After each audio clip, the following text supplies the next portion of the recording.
In this video, I'll explain how you can easily save 10K. These tricks will help you to break free from the paycheck to paycheck cycle and take control of your finances. For the strategy I will be sharing with you today, it doesn't matter if you have a low income, high income, you're a beginner, or you start with zero. It works for everyone. Now let's dive straight into it. And it might sound impossible to save 10K, especially on a low income or you start with zero. But I've done it and I've seen many other people do the same by following these simple steps. First, write it down. It costs you nothing, takes a few minutes, and you're 42% more likely to achieve your goals by just writing them down. But instead of just saying, I want more money, you need to be more specific.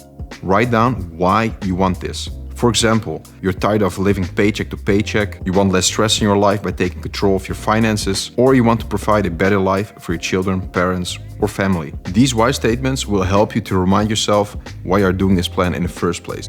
And it will keep you going at difficult times, when you need to make tough choices. Okay, the next step is to make our money savings goals more specific. So our goal is to save 10K this year without thinking about it all the time. To do so, we need a structure. Therefore, we need to break it down. 10K sounds intimidating, but think of it as this. 10K a year equals roughly 800 a month. This equals roughly 200 a week. And this equals 27 a day. Now, does this still sound intimidating to you? Even on a low income, you can absolutely reach this goal. Our next step is to have a clear idea of what money is coming in and what money is going out. Here you need to create a list of your income and expenses after the main bills have been paid. Think of insurances, mortgage, food, etc. This is the money you can't realistically cut any further. Now we have our leftover money. We focus on that first. The chances are you have a main job. The money you earn at your main job should go directly to your account.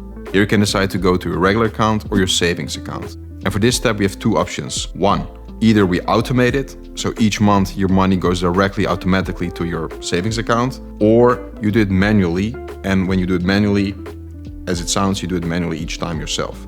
Of course, my suggestion would be to do it automatically because you don't have to think about it, and by keeping it out of sight into a separate account, you're forcing yourself to keep it somewhere else.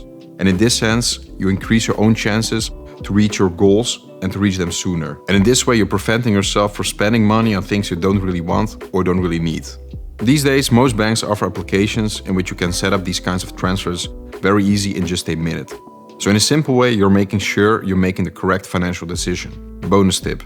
Look at how you're progressing at your savings goal now and then. Most banks offer the possibility to show the savings goals visually. Seeing this increasing each month will keep you motivated to stay on track. And if your bank is from prehistoric times and does not offer this feature, well, then you can easily create your own chart in Excel or any online tool. And there are many free templates online to find. I was pretty disciplined with saving my money from a young age. So for me, it was quite easy to save money. However, I can also understand that some people might find it harder or you're a complete beginner at saving. What you can do is set up a joint account with your family or with your parents or partner and restrict your own access. In this sense, you're transferring the money to this account, but you have it locked, so you cannot easily access it. Now, in order to save money, we have two options. Either we limit the amount we spend, meaning decrease our expenses, or we earn more money, meaning we increase our income. Ideally, you should use a combination. And the biggest benefit of increasing your income rather than cutting your expenses is that this part is limitless. But reducing your expenses has a limit. You cannot cut completely on living expenses, such as rent or mortgage, because every one of us needs a house to live. You neither can cut your expenses on food, or at least not completely, because every one of us needs food. And pay the bills, of course. You could avoid taxes, but that's something I wouldn't recommend. And there's no limit on how much money we can earn, but more on that later. And that being said, I would still recommend to focus on cutting costs first. By learning and understanding how you're saving money, you're being more conscious of your spending, and in turn you're creating the right mindset about money. In this way, you're setting up yourself to create the right behavior and the right spending habits. And this will help you in the long run. If you earn a lot of money, but you spend all that money, then you're no way better off than a person who is earning less. So earning the amount of money is not the most important, your behavior is. Another benefit of saving is that you will see the impact sooner, because each month the amount you save increases. And this will in turn motivate you to keep going. Whereas increasing your income might be a more long-term approach, where you first need to figure out a way. If you want to do that, then here's some ideas to get you started. The first one might seem pretty obvious, but it's to work overtime. Especially in the weekends, evenings, you get a bonus percentage. When I was a student, I did it all the time. So by working in the weekends, I would get a better hourly percentage on the wages and in turn earn more money. Another option would be to resell items. Every one of us has all kinds of stuff we don't need in our house. So put it on Craigslist or Facebook Marketplace and sell it. You could even buy stuff and resell stuff if you want. Pro tip, make sure to take really good pictures. You will stand out and people will be more likely to buy the stuff. You can also fill in questionnaires. There are websites where you can fill all kinds of questionnaires and get paid for it. So instead of watching a movie next time, you could do this instead. This quickly adds up. Another option would be coaching or teaching. Now I know what you might be thinking. I have absolutely no knowledge at all. I have nothing to offer. Let me tell you this, you have more knowledge than you actually realize. And if you really think you don't have no knowledge at all, well then you can invest some time into learning a new skill, for example. And finding a way to monetize this knowledge can help you in the long run. Let me give you an example. My father didn't know nothing about computers. Then one day he had a problem and brought his computer to a store where they fixed it for him. But when he saw the bill, he was shocked. So he decided to buy a book, learn, and now he helps others to solve their computer problems at a much fairer price. Here are some ideas to learn and earn. Learn and earn.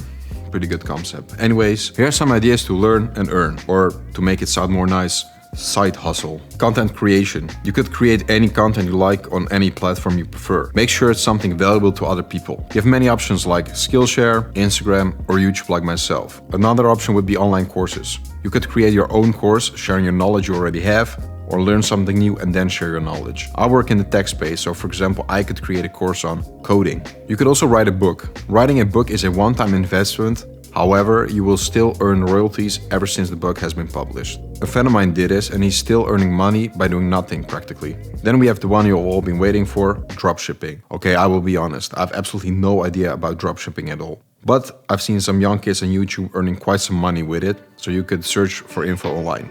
Now the important thing is this, the money you've earned with the side hustle, you should put directly in your savings account. And only when you reach your savings goal, then you're allowed to treat yourself or invest the money in yourself or outside things like stocks, for example. Until then, savings account. By including these side hustles into your strategy, you will make the journey more fun for yourself by learning new things along the way. And in the long run, you will never know what kind of possibilities you might get in the future. Remember, 10K a year is only 27 a day. And even if you don't reach your goal of 10K, you will be still closer to your goal than doing nothing at all. If you want to see more videos about this topic, then make sure to stick around, subscribe to my channel, and see you next time.